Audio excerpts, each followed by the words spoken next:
نبی اکرم صلی اللہ علیہ وسلم کا پاک فرمان ہے، جنت کا ایک درخت اتنا بڑا ہے کہ اگر ایک سوار اس کے سائے میں 100 سال تک چلتا رہے تو بھی اس کا سایہ ختم نہیں ہو سکے گا۔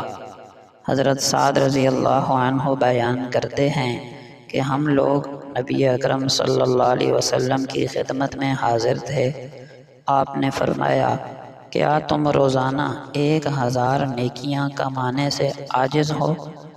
آپ کی مجلس میں بیٹھے ایک شخص نے پوچھا کہ ہم میں سے کوئی روزانہ 1000 نیکیاں کیسے کما سکتا ہے؟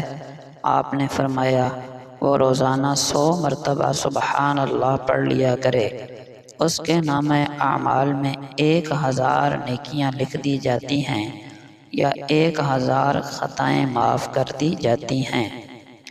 فقہی مسئلے کا بیان۔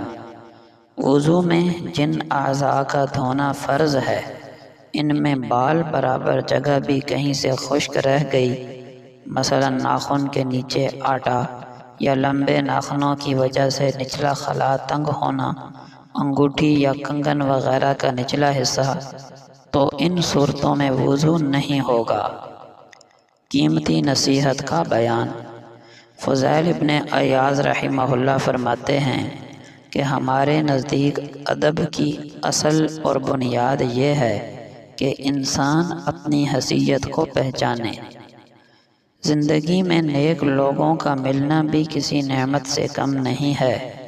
نیک لوگ صرف آپ کی اس زندگی کو متاثر نہیں کرتے، بلکہ وہ آپ کی آخرت پر بھی اثر انداز ہوتے ہیں۔